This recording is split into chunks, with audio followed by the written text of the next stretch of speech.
Hello बच्चों, कैसे हो आप सभी। तो आज के इस वीडियो में हम देख रहे हैं क्लास 12 का मैथ, जो आपका एनसीईआरटी बेस है।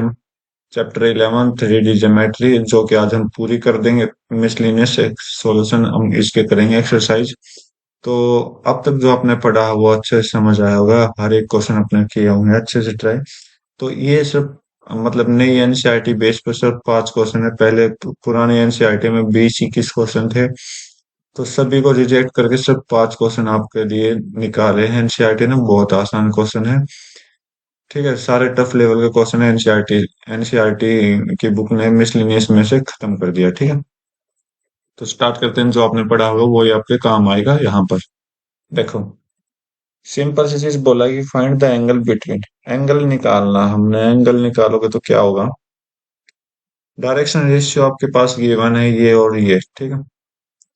तो डायरेक्शन रेशियो आपको पता होगा क्या होता है। कोई पॉइंट है पी, पी के पॉइंट क्या है, direction ratio A B C, ठीक है।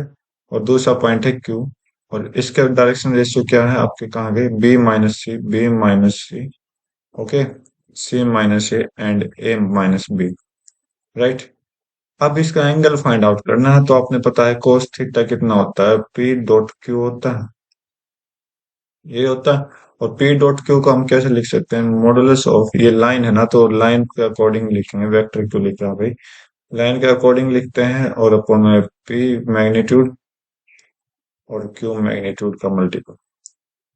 तो A P minus C plus B into C minus A plus C into A minus B, magnitude close.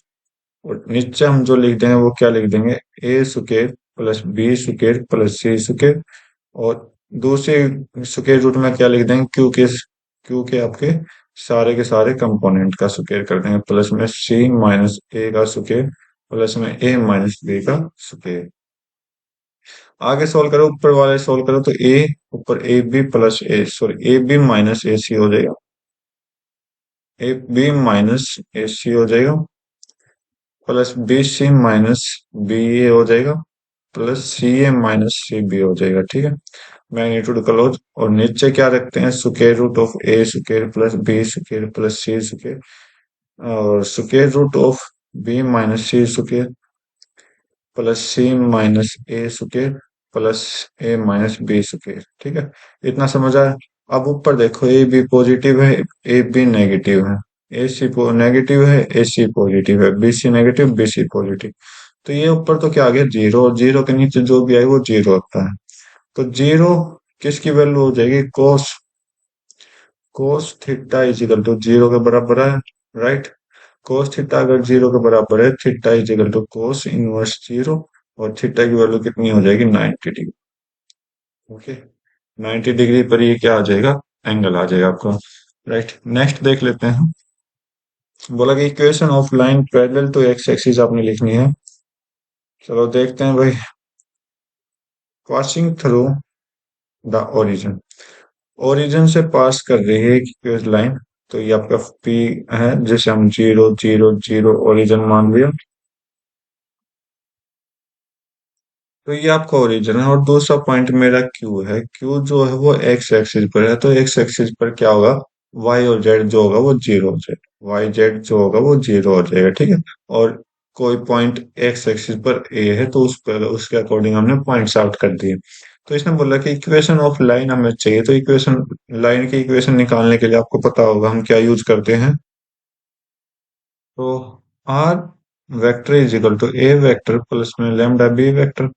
अब ए वेक्टर तो जीरो जीरो है और बी वेक्टर में ए पॉइंट है। तो यहाँ पर हम जो इक्वेशन यूज करेंगे वो क्या हो जाएगा, लेमडा ए, बस। ये आपकी इक्वेशन बन गई, ठीक है। अगर आप इसको सोल्व ना करना चाहो तो आप कार्टेशियन इक्वेशन के अकॉर्डिंग भी देख सकते हो। कार्टेशियन इक्वेशन क्या कहता है, एक्स माइनस एक्स वन, ये सारे क्या है, X one X two, sorry Y one Y, sorry Z one, ठीक है। और ये सारे क्या है आपके, ए बी सी, जो आपके पॉइंट है ना, मतलब बी वेक्टर के पॉइंट्स हैं ये। तो करिए। तो यहाँ से आपका x माइनस एक्स वन मतलब जीरो डिवाइड बाई ए हो जाएगा, और is equal to B minus zero divide by zero, sorry Y minus zero, और is equal to Z minus zero is equal to divide by zero, ठीक है। तो ये क्या हो जाएगा, X by A is equal to Y by zero is equal to Z by zero, ये आपकी इक्वेशन बन के रेडी हो जाएगी। नेक्स्ट क्वेश्चन चेक करते हैं। बोला है कि इक्वेशन इफ दो लाइन आपके पास गिवन दे रखी है तो परपेंडिकुलर है तो के की वैल्यू आपने फाइंड आउट करनी है। तो चलो ट्राई करते हैं। तो के की वैल्यू फाइंड आउट करें, जब एंगल दे रखा है परपेंडिकुलर दे रखा तो ये जो नीचे वाले कांस्टेंट है ना ये हमें पता करना है। तो ये बी वन का पॉइंट है, ये बी टू के पॉइंट है, ठीक है। तो कोस थीटा 90 है तो सीधा मैं 90 लिख देता हूँ यहाँ पर, 90 इजिकल टू, तो 90 है तो इसका मतलब कोस 90 कितना होता है, जीरो होता है। तो यहाँ पर मैं सीधा लिख रहा हूँ जीरो, क्या लिख रहा हूँ, zero is equal to B one dot B two का मॉडुलस। तो करिए, तो इनकी डायरेक्शन चेंज कर रहा हूं मैं।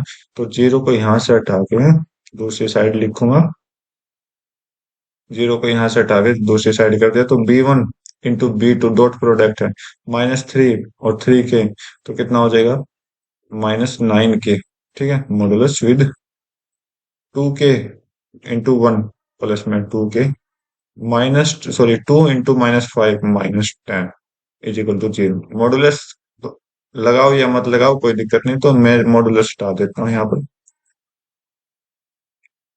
तो यहाँ से आपका -7 के -10 इज इक्वल टू जीरो, -7 के 10 उधर जाएगा तो कितना हो जाएगा, प्लस का 10 के इज इक्वल टू -10/7, ठीक है। के की वैल्यू आपको चाहिए था, आसान सा क्वेश्चन था, सिंपल सा था आपका आंसर। नेक्स्ट क्वेश्चन चेक करते हैं। तो बोला कि शॉर्टेस्ट डिस्टेंस आपने फाइंड आउट करनी है। क्या करना है, शॉर्टेस्ट डिस्टेंस फाइंड आउट करनी है। तो शॉर्टेस्ट डिस्टेंस फाइंड आउट करते हैं तो आप देखिए क्या फॉर्मूला था, D is equal to modulus of B one cross B two, ये क्रॉस में dot A two minus A one vector, और डिवाइड बाय क्या, modulus of magnitude of B vector और बी टू वेक्टर का cross magnitude, ठीक है। तो अब निकाल लेते हैं ए वेक्टर। ए वेक्टर क्या होता है, ए वन वेक्टर जो कि यहाँ से आपका ए वन है, तो मैं ये लिखूँ नहीं, ये अपने आप लिखना। यहाँ से आप देखोगे तो ये आपका ए बी वन है, यहाँ से यहाँ तक आपका ए टू है, और यहाँ से यहाँ तक आपका बी टू, ठीक है। तो तो ये चीजें मैं नहीं लिख रहा, मैं सीधा शॉर्टकट सोल्व कर रहा हूँ। शॉर्टकट मतलब main main point, A two minus A one, A two कितना है, -4 और -6, तो -10 आई, -10 आई। जे इधर नहीं है तो -2 जे, ठीक है। -2 के तो -3 के, राइट। और B one cross B two कितना हो जाएगा, B one cross B two आपका, ये आपका बी वन है, तो करिए cross product, I cap J cap K cap. तो पहले बी वन के सारे लिख दो, सेकेंडरी कंपोनेंट 1 -2 + 2, ठीक है। और 3 - 2 - 2, तो सोल्व करिए इसको, तो कितना आ जाएगा भाई, यहाँ से आई कैप के साथ कितना आ जाएगा, -2 - 2 - 4, और minus minus plus plus 4 zero हो जाएगा यहाँ तो, ठीक है। आगे चेक करते हैं जे कैप के साथ, 1 - 2 - 2 और -6, -2 - 6 -8, और एक माइनस फॉर्मूला का आता है तो यहाँ से प्लस का 8 जे कैप हो जाएगा, ठीक है। और के कैप के साथ देखते हैं, -2 और +6, तो +4 के कैप हो जाएगा। अभी हम निकालते हैं इसका मैग्नीट्यूड, क्रॉस प्रोडक्ट का मैग्नीट्यूड, ठीक है।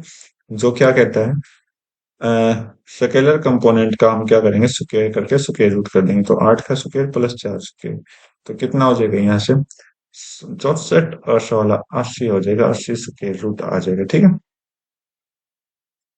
अब हमें क्या निकालना है, अब हमें लास्ट चीज निकालनी है, डॉट प्रोडक्ट विद, चलो वहीं पर लिखते हैं। तो यहीं से सोल्व करते हैं, B one into B two मतलब 8 जे 8 जे कैप +4 के cap dot product A2 - A1 A1 के -10 आई कैप -2 जे कैप -3 के कैप, ठीक है। अपॉन में B1 डॉट B को क्रॉस मैग्नीट्यूड कितना हो जाएगा, √80 हो जाएगा, राइट। तो बस सॉल्व करिए इसको। आई कैप तो 0, ओके, 0 × 0 और प्लस 8 -2 -16, 4 -3 -12, मैग्नीट्यूड सॉरी मॉडुलस √18, ठीक है। और डी की वैल्यू पॉजिटिव वैल्यू हो जाएगी, मॉडुलस हटाओगे तो यहाँ से 16 और 12 कितना हो जाएगा, 28 हो जाएगा, 28/√80 हो जाएगा। ये आपका आंसर डिस्टेंस यूनिट में, ठीक है। ये आपका आंसर। नेक्स्ट क्वेश्चन चेक कर लेते हैं। बोला कि वेक्टर इक्वेशन फाइंड आउट करनी है, line passing through a point है और परपेंडिकुलर है दो लाइन आपके पास। तो भाई देखिए, दो लाइनें आपके परपेंडिकुलर हैं, तो